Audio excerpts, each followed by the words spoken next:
मित्रों, आज का ये हमारा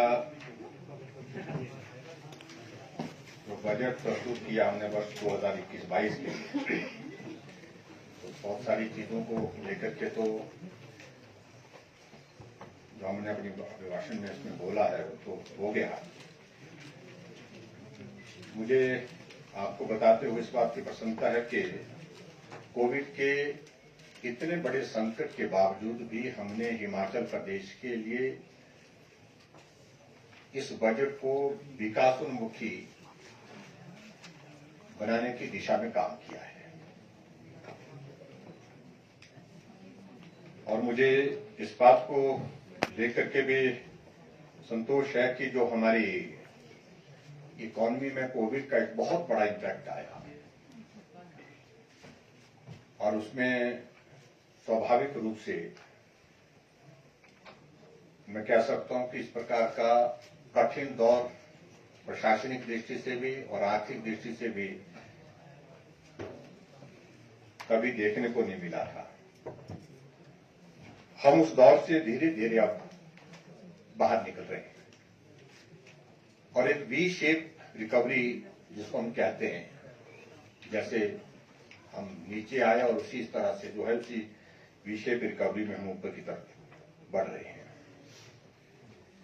और ये बजट उस दृष्टि से महत्वपूर्ण था कि हमारे स्टेटहुड के 50 वर्ष पूरे हुए हैं, हम 51वें वर्ष में प्रवेश किए हैं। यह बजट महिला कल्याण और सशक्तिकरण की दृष्टि से हमने इसको, क्योंकि आबादी का 50% हिस्सा हमारी मातृशक्ति का है, महिलाओं का है, तो उनके लिए सशक्तिकरण की दृष्टि से उनके कल्याण के लिए इस बजट को आगे बढ़ाने का प्रयत्न किया है। स्वास्थ्य के क्षेत्र में जो हमारा इंफ्रास्ट्रक्चर है उसको स्ट्रेंथन करने का और उसके साथ में विस्तार का भी, क्योंकि कोविड के चलते जो हमारे स्वास्थ्य के क्षेत्र में हमने जो कमियां महसूस की, स्टाफिंग से रिलेटेड, इंफ्रास्ट्रक्चर से रिलेटेड, उन चीजों को बेहतर करने के लिए आने वाले समय में इस प्रकार के संकट अगर आ ही जाए तो उसमें हम उसका समाधान उसमें कैसे कर सकते हैं, उस दृष्टि से हमने फोकस किया है। सामाजिक सुरक्षा को फोकस करके और उसको विस्तार दिया है, जिसमें जैसे मैंने बताया कि 70 साल से के ऊपर आयु के लोगों को हमने पेंशन का प्रावधान पहले ही किया था और उसके बाद फिर दूसरे फेज में हमने ये भी किया कि जो हमारी महिलाएं विडो हैं, हैंडीकैप्ड हैं, उनको 850 रुपए पेंशन मिलती थी, उसको हमने 1000 रुपए पिछली बार कर दिया था और अब की बार और उसमें फर्दर एडिशन करते हुए जो महिलाएं 65 साल की आयु पूरी कर गई है तो उनको आय सीमा में छूट देते हुए 1000 रुपए की पेंशन का प्रावधान उसमें हमने और जोड़ा है और उसमें काफी बड़ा नंबर जो है उसमें उस दृष्टि से आएगा और उसके लिए हमें 55 करोड़ रुपए का जो है वो स्वर्ण जयंती नारी संबल योजना, इस योजना के अंतर्गत 55 करोड़ रुपए का प्रावधान इसमें रखा है। उसी तरह से हिमाचल प्रदेश में मैंने जैसे कहा कि कोई भी आदमी घर के बिना नहीं, मकान के बिना नहीं, लेकिन फिर भी उसके बावजूद अच्छा घर हो, ये सबकी इच्छा होती है, चाहे वो कितना भी गरीब हो, और ये सरकार की ओर से उसमें हम सहयोग कर सके।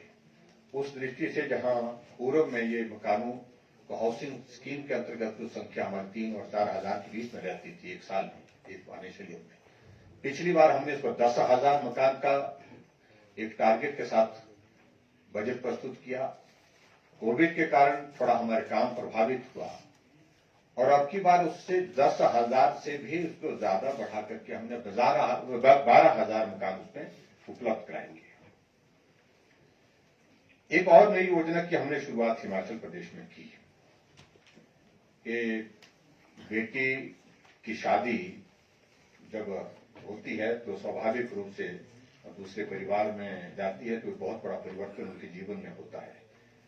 उस दृष्टि से हमने अनुसूचित जाति, जनजाति और पिछड़ा वर्ग कि जो बीपीएल परिवार है, उनकी जो बेटियां जिनकी शादी होंगी है, उनके लिए शगुन एक योजना शुरुआत की और शगुन योजना के अंतर्गत 31,000 रुपये शगुन के रूप में उनको सरकार की ओर से दिया जाएगा।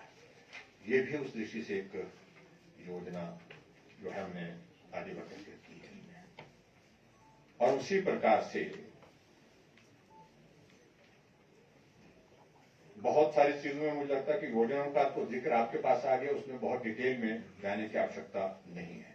बीपीएल परिवारों की 2 लड़कियों तक जो है वो 21,000 रुपये जो पोस्ट बर्थ ग्रांट जो है उसको भी जो देने की बात वो भी हमने इसमें कही है। और बहुत सारी चीजें उस पर विस्तार में जाएंगे तो बहुत लंबा वक्त लगेगा आपके समक्ष में। मैं 2-3 चीजों को लेकर के जरूर कहना चाहूंगा। जो हमने बजट प्रस्तुत किया आपकी बात में 50,192 करोड़ रुपए का, और स्वाभाविक रूप से आप लोग अपने अपने प्रश्न तैयार रखे होंगे करके पूछने की तैयारी कर रहे हैं। मैं कुछ चीजों में थोड़ा सा उसमें एक्सप्लेन करना चाहूंगा। जो हमारी रिसिप्ट है, जो रेवेन्यू का जो रिसिप्ट है हमारे पास वो 37,028 करोड़, अगर फिगर में गलती हो तो मेरे को करेक्ट करते रहना आपने, 37,028 करोड़ रुपए, 37,028 करोड़। और उसके बाद जो हमारे जो टैक्सेस हैं, ओन टैक्सेस रेवेन्यू जो है वो 9,282 करोड़ रुपीज।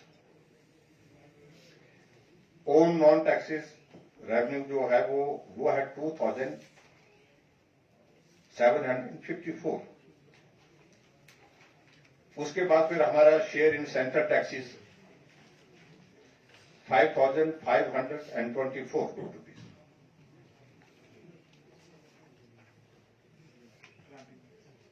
और grant in aid from centre 19,468। और उसके बाद जो दूसरा हमारा जो कैपिटल रिसिप्ट है उसका भी मैं जिक्र करना चाहूंगा, वो है 11,772 करोड़। उसमें मार्केट लोन जो है वो 8,960 करोड़ है। नाबार्ड का जो है हमारे पास उसमें जो 700 करोड़ रुपीज है वेज एंड मीन्स के लिए। और उसके बाद नॉन डेप्ट रिसिप्ट जो है हमारी वो है 41 करोड़। और अदर जो है वो 71 करोड़ रुपीज। अब उसमें दूसरे पार्ट में हम जाएं, इसमें जो हमारा एक्सपेंडिचर है, रिसिप्ट मैंने बताया कि 50,000 जो बजट हमने पेश किया उसका जिक्र मैंने कर दिया।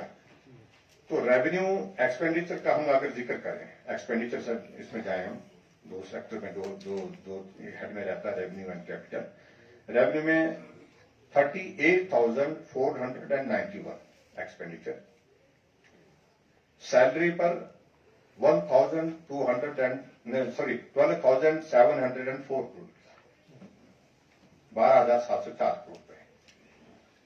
देन पेंशन पर 7,082 करोड़ रुपए, 7,082 करोड़ रुपए। उसके बाद आगे बढ़कर के जाते हम तो इंटरेस्ट पेमेंट जो हम 5,018 करोड़ रुपीज। और ग्रांट इन एड सैलरी का जो है 1,487। सब्सिडी पर जाता है 1,081 करोड़। मेंटेनेंस पर जाता है 3,169 करोड़। एनर्जी चार्जेस पर जाता है 4,704 करोड़ रुपीज। सॉरी, हाँ 474, 474 रुपीज। ये नॉन सैलरी है, ये GIA 2,827, ये रेवेन्यू में आ गया। और इसके अलावा जो हमारा कैपिटल एक्सपेंडिचर में 11,701 करोड़ रुपीज। और उसमें मेजर वर्क्स पर 5,618, पब्लिक डेप्ट रीपेमेंट वो 3,334, 3334, वेज एंड मीन्स में 2,000 करोड़, लोन एंड एडवांसेस में 354 करोड़ और अदर में 395 करोड़। और इस प्रकार से जो इंपॉर्टेंट चीज उसमें ये है कि जो हमारा जो गैप रहता है वो रहता है कुल मिलाकर के 42 करोड़ रुपीज का, 42 करोड़ रुपीज का। ये भी मैं आपके ध्यान में रहना चाहता हूं। और जहां तक हम बजट के ग्रोथ का अगर हम जिक्र करें, 2016-17 में जो बजट साइज था वो था 32,593 करोड़ का और उस पर 15% की इंक्रीज थी। 17-18 में 35,783 थी, 9.7% की इंक्रीज थी।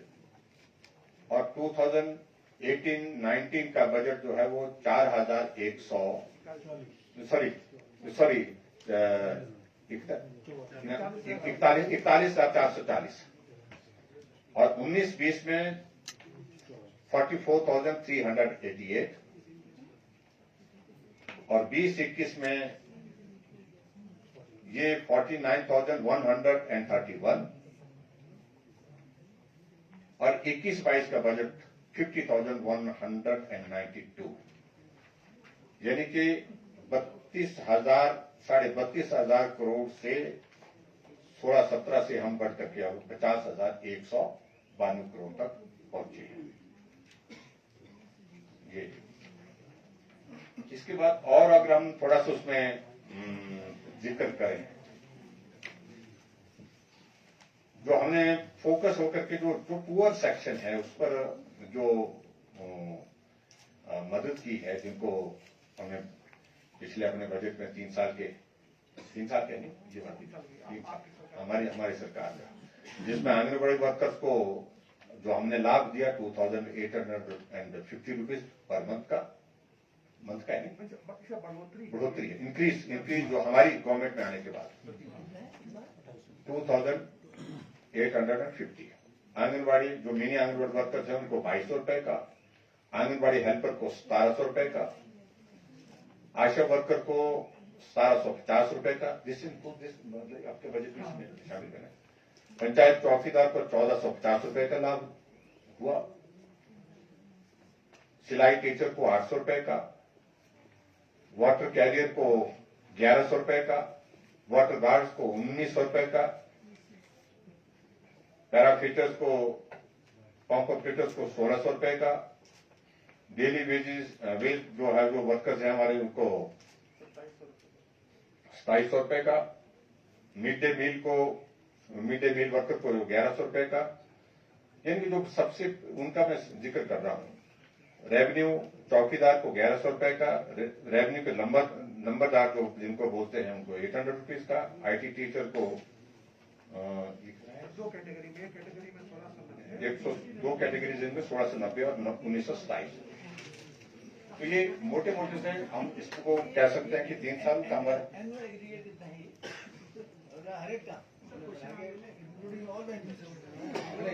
ये पर्टिकुलर उन सेक्शन का जो बहुत कम, जिनको बहुत कम पैसा मिलता है।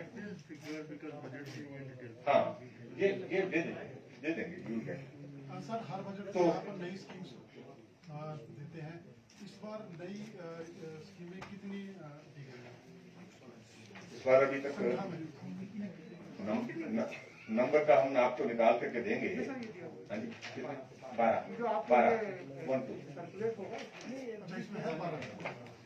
12 योजना। सर, अपने गवर्नमेंट सेक्टर में जो फंक्शन पोजीशन बनने के लिए 30,000 का आंकड़ा दिया है, प्राइवेट सेक्टर में कितने जॉब अवेलेबिलिटीज होंगी जो आपने डिफरेंट स्कीम्स अनाउंस करी हैं, स्किल डेवलपमेंट के प्रोग्राम्स भी हैं, उसकी इसके अंदर मतलब टोटल एक फिगर कितनी रहेगी कि इतने हमने अगले साल में जॉब्स देने हैं? प्राइवेट सेक्टर में एक हम बिल्कुल अनाउंस करके फिगर को देना ये बहुत कठिन और जटिल काम है, लेकिन उसके बावजूद भी कि हमारी स्टेट गवर्नमेंट की ओर से जो हमने एक जो फिगर दी है, जो सरकारी क्षेत्र में जिन लोगों को रोजगार के साधन हम उपलब्ध कराएंगे, तो वो हमने को 30,000 का एक टारगेट दिया है। और उसी तरह से प्राइवेट सेक्टर में भी हमारी कोशिश होगी ज्यादा से ज्यादा लोगों को रोजगार दिए। इसमें कोई एक नंबर हमारे पास भी इकोनॉमिक सर्वे में ना we have given a figure that is there is been a decline in the unemployment rate. कल का इकोनॉमिक सर्वे में आप देखेंगे। What are we doing for the economic revival sir? Sir, इससे पहले एक बात और मैं कहना चाहूंगा कि इफ यू लुक इसमें जो प्राइवेट सेक्टर का जो एम्प्लॉयमेंट है उसको 3 जगहों में आप देख सकते हैं। एक तो रूरल डेवलपमेंट में they have discuss about the Deendayal Upadhyaya scheme and they have given what is the placement. Then when you come to the labor department, they have said that they will be placing 7,000 people in private people. तो 8,000 ये हो गया है। And then स्वावलंबन योजना, उसका industry department का जब आप देखेंगे, और जैसा कि मुख्यमंत्री महोदय ने विस्तार से बताया है कि कौन कौन से हमारे प्रस्ताव केंद्र सरकार को गए हुए हैं। अगर आप बजट स्पीच में पढ़ेंगे तो हर उसमें जो हमारे जो मुख्य कार्यक्रम है, ड्रग पार्क और डिवाइस पार्क, उसके बारे में ये बताया गया है कि how much employment it will attract and also what is the turnover. So if you put all the three together, you will be in a position to roughly work out the private employment. Economic revival क्या है? Sir, मुख्यमंत्री स्वावलंबन योजना में आपने 3,000 आवेदकों को इसके लिए अप्रूव किया है। मैं आपसे अनुरोध करता हूं कि आपको मालूम है कुल आवेदक कितने थे, जिन आवेदकों के आवेदन निरस्त हुए वो कितने हैं, और जो आवेदक 3,000 आवेदक जो आपने पास किए हैं उनमें से कितनों के लिए सब्सिडी अवेल कर पाना संभव नहीं हो पाया? देखिए, इस तरह से ये नंबर तो एट प्रेजेंट हमारे पास उपलब्ध नहीं, लेकिन बात ठीक है कि बहुत सारे लोगों के उसमें आवेदन आए हैं, और आने के बाद जो है जो नंबर अभी तक जिसको क्लियर हुआ सारी चीजों सारी फॉर्मेलिटी करने के बाद वो नंबर हमने दिया है। लेकिन इतना जरूर है कि इसकी फॉर्मेलिटीज को और सरल करने की दृष्टि से हमने काम किया है। कुछ लोगों के मामले जो है वो बैंक में लंबित पड़े हैं, बैंक के साथ हम टेकअप कर रहे हैं ताकि उन लोगों को लोनिंग में कठिनाई न आए, उसमें मदद करें।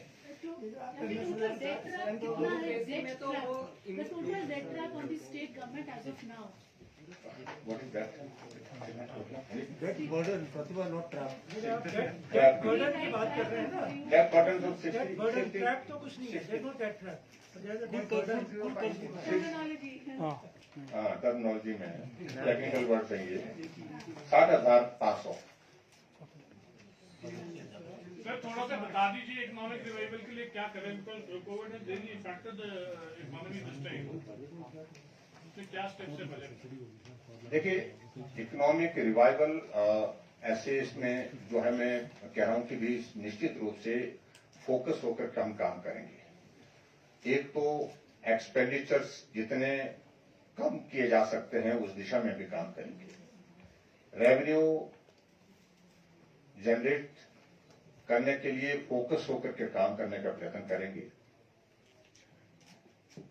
और हमारा जीएसटी कलेक्शन इफेक्टिवली जो है प्रभावी ढंग से जो है उसमें कलेक्शन और बढ़े, उस दृष्टि से भी हम काम कर रहे हैं, मॉनिटर कर रहे हैं।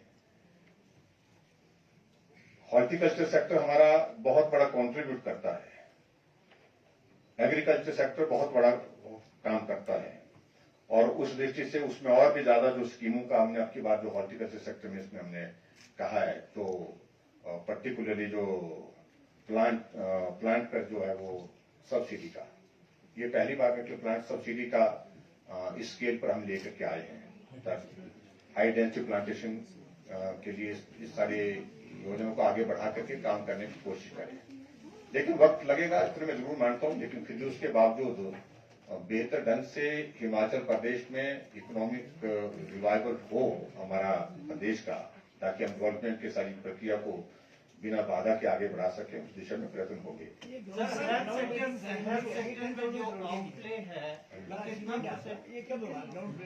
देखिए, जहां तक हमारा हिमाचल प्रदेश में जो प्राइवेट सेक्टर में जो इन्वेस्टमेंट का जो प्लान था, उसमें हम एक सेक्टर एक पार्ट तो हमने उसमें किया 13,500 करोड़ रुपए का ग्राउंड ब्रेकिंग किया और उसमें मुझे इस बात की खुशी है कि मोर देन 9,000 करोड़ के लगभग जो मुझे जो जानकारी अभी तक दी गई है उसके मुताबिक जो है वो काम भी शुरू हो गए और उसके बाद 10,000 करोड़ की ग्राउंड ब्रेकिंग हमारी जो ड्यू है वह एनी टाइम 1 महीने 1.5 महीने के अंदर हम उसको करने की स्थिति में हो पाएंगे हिमाचल प्रदेश।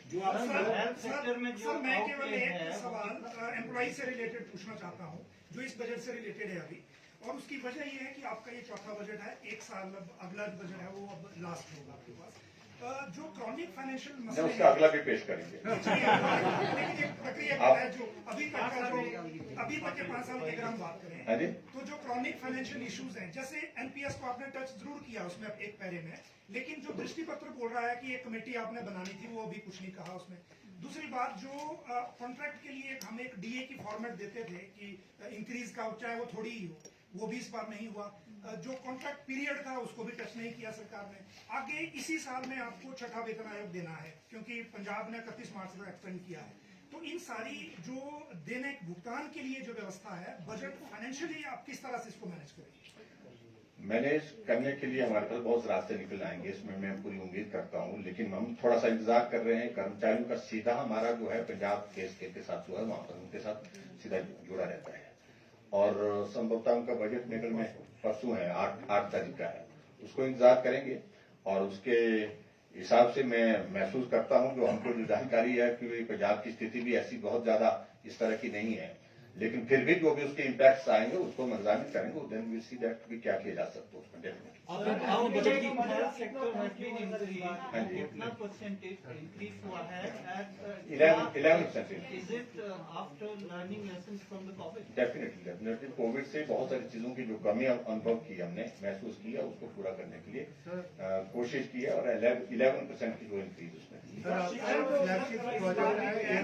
ग्रीन एयरपोर्ट का मंडी का जो पिछला बजट आपने प्रोविजन किया था क्या वही रिटेन किया या नया इसमें किया 1,000 कुछ करोड़ ग्रीन एयरपोर्ट जो आपका उसमें हमने इंक्रीज किया। पिछली बार फोकस था वो तो ग्रीनफील्ड एयरपोर्ट मंडी के लिए था 1,000 करोड़। अब की बार हमने स्कोप उसमें सारे रखा है जो 3 हमारी एक्सपेंशन के लिए भी ड्यू है। एक्सपेंशन के लिए हमारी जो प्रोसेस चल रही है कांगड़ा, शिमला एंड कुल्लू, तो उसमें जो भी पॉसिबल होगी जहां पहले हमको जरूरत लगेगी जो पहले चीज हाथ में आएगी वहां खर्च करने की शुरुआत करेंगे। चौथा बजट टैक्स फ्री बजट आपने पेश किया है, लेकिन इस साल महंगाई, पेट्रोल, डीजल, एलपीजी सिलेंडर इन सबके रेट बहुत बढ़ रहे हैं, तो क्या वैट घटाने के लिए कोई विचार सरकार करे? क्योंकि बजट नहीं अभी तक तो नहीं सारी बातों पर विचार करेंगे। आने वाले समय में भविष्य में बहुत सारी चीजों को लेकर आपने एक आंकड़ा दिया शुरू में, आपने ग्रोथ बताई बजट की कि इस साल इतना बजट था, उस साल इतना बजट था, तो आपकी जो ग्रोथ है इस बार की कम है, बहुत कम है। पिछली बार 49,000। डेफिनेटली देखिए एक बात आप मान के चलिए कि कोविड का बहुत बड़ा इम्पैक्ट और उसके बावजूद भी हमारा बजट उस दिशा में है कि जहां विकास की सारी संभावनाएं हमने उपलब्ध की है। विकास दर की बात नहीं कर रहे,